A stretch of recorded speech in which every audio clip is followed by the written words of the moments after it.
The Holy Gospel according to Luke. Glory to you, O Lord. An expert in the law stood up to test Jesus. "Teacher," he said, "what must I do to inherit eternal life?" He said to him, "What is written in the law? What do you read there?" He answered, "You shall love the Lord your God with all your heart, and with all your soul, and with all your strength, and with all your mind, and your neighbor as yourself." And he said to him, "You have given the right answer. Do this, and you will live." But wanting to vindicate himself, he asked Jesus, "And who is my neighbor?" Jesus replied, "A man was going down from Jerusalem to Jericho and fell into the hands of robbers, who stripped him, beat him, and took off, leaving him half dead. Now by chance a priest was going down that road, and when he saw him, he passed by on the other side. So likewise a Levite, when he came to the place and saw him, passed by on the other side. But a Samaritan, while traveling, came upon him, and when he saw him, he was moved with compassion. He went to him and bandaged his wounds, treating them with oil and wine. Then he put him on his own animal and brought him to an inn and took care of him. The next day he took out 2 denarii, gave them to the innkeeper, and said, 'Take care of him, and when I come back I will repay you whatever more you spend.' Which of these 3, do you think, was a neighbor to the man who fell into the hands of the robbers?" He said, "The one who showed him mercy." Jesus said to him, "Go and do likewise." The Gospel of the Lord. Praise to you, O Christ.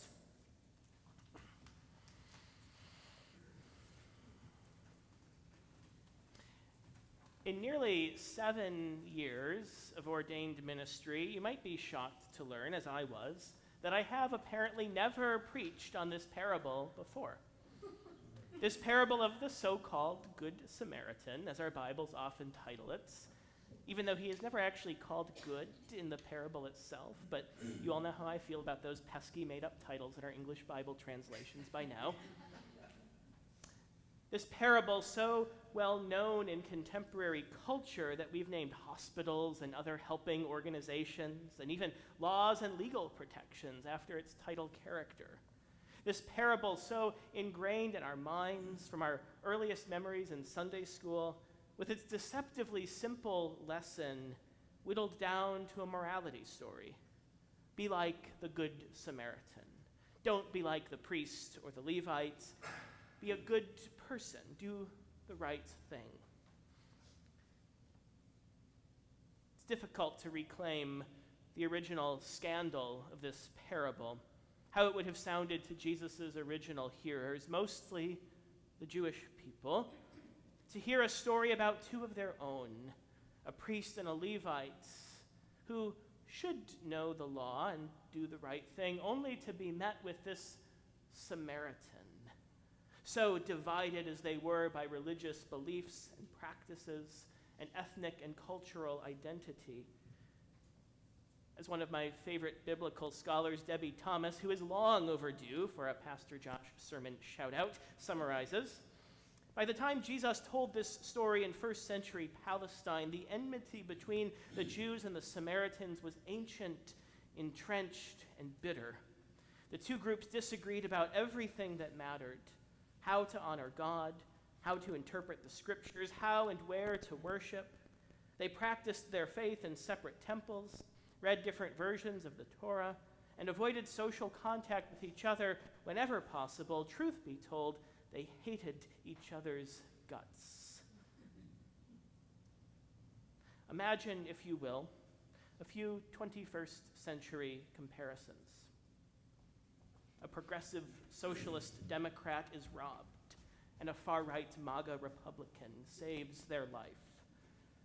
Or a white police officer is robbed, and a black teenager saves his life. Or an ICE agent is robbed, and an undocumented immigrant saves her life. Suddenly the differences become a lot more real and sound a lot more shocking, scandalous even. But I don't offer these examples to shock for the sake of shocking. And I also don't mean to gloss over these differences, particularly when such differences now more than ever are costing people their lives and perpetuating acts of violence. But these stark examples brought into our own time do remind us that the divisions and enmity between these two groups named in the parable were real and tangible and embodied, each fully convinced that the other was wrong. They hated each other's guts and would have had no reason to stop to help the other. They might have even secretly delighted at their misfortune, passing by on the other side.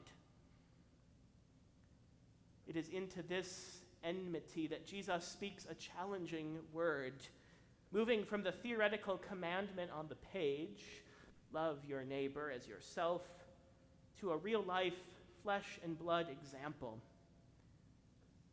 Who is my neighbor?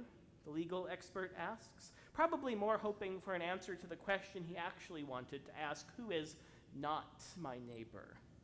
AKA, where can I draw the line? And Jesus tells him a story that dismantles the very idea of boundaries, that erases every line and topples every wall we seek to build between us and them. Jesus tells a story that invites us to imagine a different way. Again, from Debbie Thomas, to consider the possibility that a person might add up to more than the sum of their political, racial, cultural, and economic identities, to put aside the history we know and the prejudices we nurse, and to ask us to leave room for divine and world-altering surprises. To leave room for surprises. To leave room for grace. To remember God's knack for working in and through outsiders, which shouldn't really be so surprising, seeing as how our scriptures are filled with story after story, reminding us of God's unending concern for those who have been cast aside, no matter who they are, no matter what they look like, no matter where they're from, no matter what they believe, even Samaritans, even fill in the blank, even whomever you're thinking about right now. And notice the detail given to the care this good Samaritan provides. When he saw the man who was robbed, beaten, and left for dead, he was moved with compassion, with gut-wrenching, visceral empathy. He went to him and bandaged his wounds, treating them with oil and wine. Then he put him on his own animal, brought him to an inn, and took care of him. The next day he took out 2 denarii, gave them to the innkeeper, and said, "Take care of him, and when I come back, I will repay you whatever more you spend." The Samaritan's response takes up as much space in the story as the attack itself, and the response of the first 2 passerbys put together. And the goodness of the Samaritan doesn't end with just his care alone, but he asks the innkeeper to continue to look after him. In this story, mercy begets mercy. Who is my neighbor? The legal expert asks. Except Jesus doesn't really answer the question, at least not outright. The answer Jesus gives flips the question on its head, less concerned with the who and more concerned with the how.